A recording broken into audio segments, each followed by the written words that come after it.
Oke, adik-adik kelas 12 SMA dimanapun berada, pada kesempatan ini saya akan menjelaskan materi rangkaian listrik seri.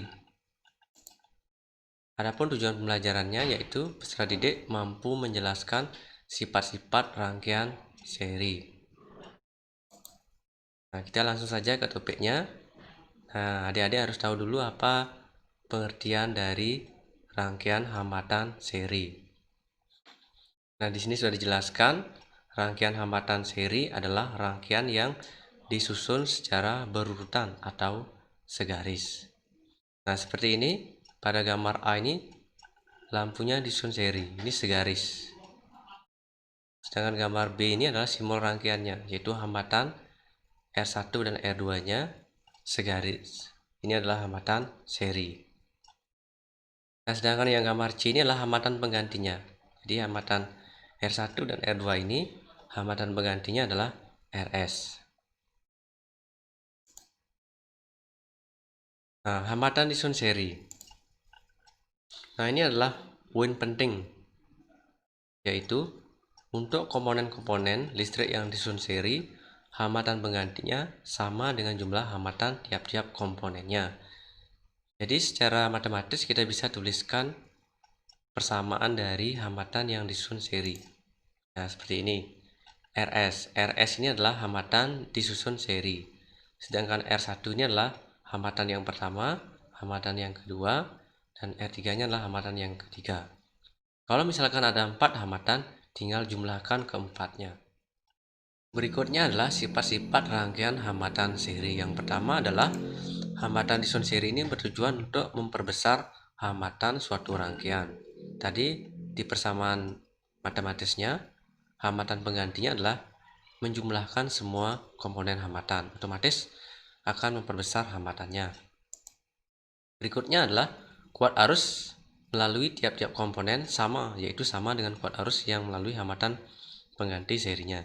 Jadi pada hambatan yang disusun seri, kuat arusnya sama di semua komponen. Yang ketiga adalah tegangan pada ujung-ujung hambatan pengganti seri sama dengan jumlah tegangan pada ujung-ujung tiap komponen. Jadi P seri ini akan sama dengan tegangan pertama ditambah dengan tegangan kedua ditambah dengan ketiga dan seterusnya. Yang keempat, susunan seri berfungsi sebagai pembagi tegangan, di mana tegangan pada ujung-ujung tiap komponen sebanding dengan hambatannya. Seperti ini. Jadi yang keempat ini susunan seri bertujuan atau berfungsi sebagai pembagi tegangan. Berikutnya saya akan memberikan contoh soal dan pembahasannya mengenai rangkaian hambatan yang disusun seri. Nah, adik-adik bisa perhatikan soalnya. Ada 3 buah hambatan disusun seri seperti pada gambarnya ini. Tentukan hambatan penggantinya. B. Arus listrik total yang mengalir. C. Arus listrik yang mengalir pada hambatan 1, hambatan 2, dan hambatan 3.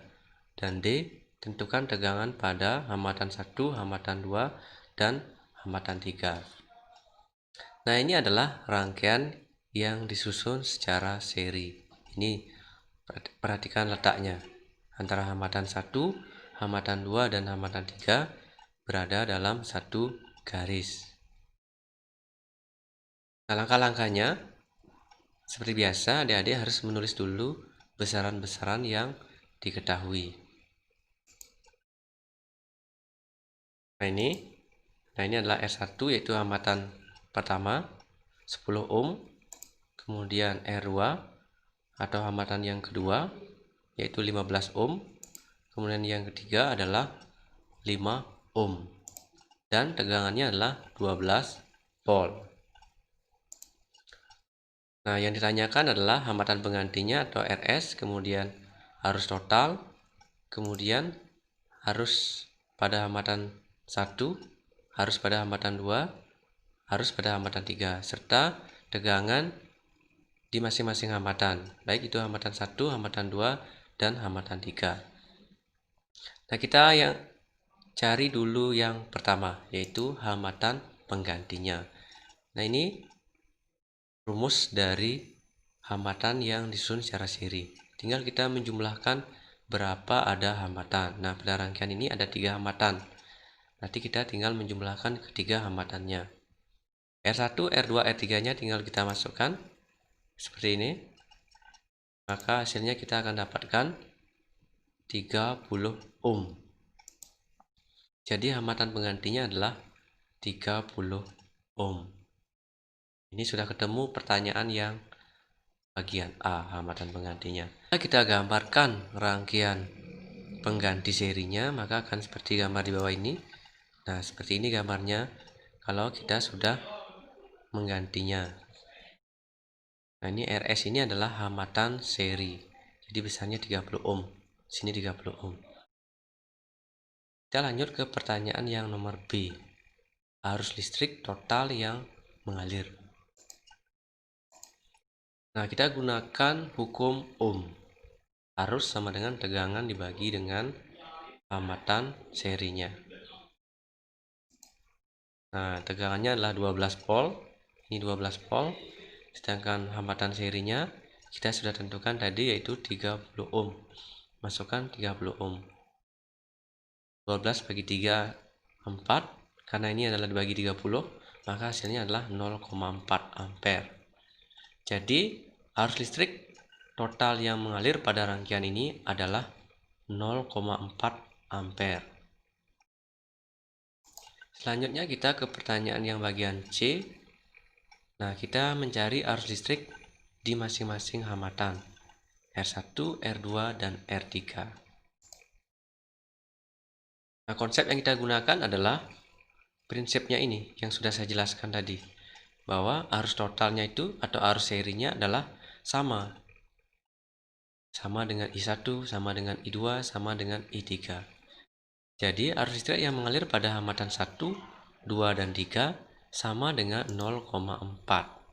Karena prinsip dari rangkaian hambatan yang disusun seri adalah arus listrik yang mengalir tiap komponen sama dengan arus totalnya atau arus serinya.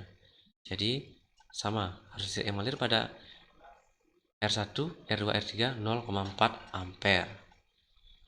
Nah, lanjut kita ke pertanyaan yang nomor D, tegangan pada R1, R2, dan R3. Nah, prinsipnya adalah menggunakan hukum Ohm. Hanya saja kita rubah di sini persamaannya.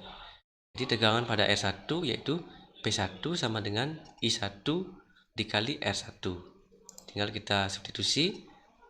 Arus pada hambatan 1 adalah 0,4, kita masukkan 0,4, sedangkan R1-nya adalah hambatan pertama, kita masukkan 10, 0,4 kali 10 ketemu 4 volt. Dengan cara yang sama kita mencari tegangan pada R2.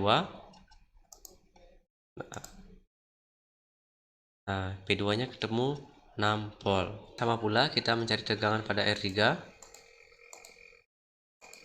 Nah, ketemu 2 volt. Nah, ingat prinsip dari atau sifat dari rangkaian hambatan yang disusun seri adalah tegangannya adalah penjumlahan dari masing-masing tegangannya, atau tegangan totalnya adalah P1 ditambah P2 ditambah P3. Jadi kalau kita jumlahkan P1, P2, dan P3-nya akan ketemu 12 volt, yaitu tegangan totalnya. Nah, berikut saya juga sudah menyiapkan uji kemampuan untuk adik-adik untuk melatih kemampuan kalian. Apakah kalian sudah memahami materi yang saya sudah berikan? Nah, jika kalian sudah menemukan jawabannya, kalian tinggal komen di kolom komentar. Akan saya tanggapi nanti satu persatu. Baik, adik-adik, demikian yang bisa saya berikan. Sampai jumpa di pertemuan berikutnya.